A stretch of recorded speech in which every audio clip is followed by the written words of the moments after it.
coming, and he started going off, just cussing and calling me all kinds of names. You better not come near me, I'll kill you, and just really like trying to be verbal. There was a teenage boy standing next to him. He says to the kid, "Go get Pam," which is about 2 or 3 houses from his house. Well, Pam steps outside, and she says, "Why are you threatening us with mace and a bat and asking all the little kids around here who's selling drugs?"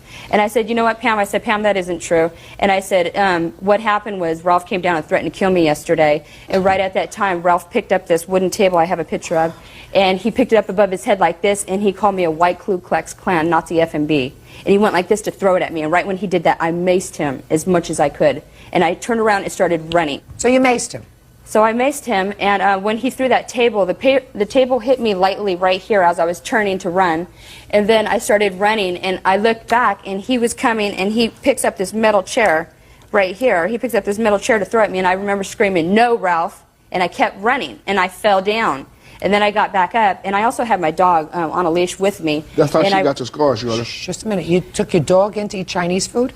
No, he stayed outside. There's a tree like in the parking lot, and I had him on his leash, and he was tied to the tree. You left the dog tied on a tree while you went in and had lunch? Yeah. Well, if you've seen the area, you'd understand. It's premeditated, Your Honor. She had, in fact, wanted to come down there and pepper spray me at that time.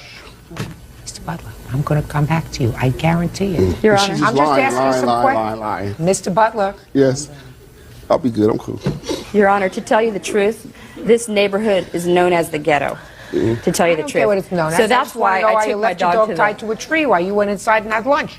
Because he goes everywhere with me. And plus the fact that, you know, in case anything happened All to right, me, so you know, you some walked sort of down the security. street, you had your dog in your arms, he picked up something, he yelled, "Ralph, don't do that," Yeah. whatever. And then what I made it to my house, and I called 911, and the police arrived about 30 minutes later. So that's the assault you're talking about in your counterclaim. Yeah. Now, the assault you're talking about in your claim, just pay attention, you're not listening, Mr. Butler. The assault you're talking about is being maced. Yes. Do either of you have any medical bills as a result of these 2 assaults? No, it was just washing my eyes out at the hospital, going through all the drama, you know, just basically trying to hold my head up after letting this lady do something like that to me, you know. Okay. Now, I'm going to ask you to tell me, Mr. Butler, she's coming down the street with her friend. Yes. And when you first saw her, on which side of the street was she? Your side of the street or the other side? She walked right by my house, just like it was a thing to do. In front of your house? In front of my house, it wasn't even 5 feet, you know, it was just right there. Okay, and you're sitting outside? Yes. Well, at that point, Karina She's walking by? Walked by, she went to the store. She must have stayed at the store about 40 minutes, 45 minutes. She came back by, and at that time, I was sitting on the porch.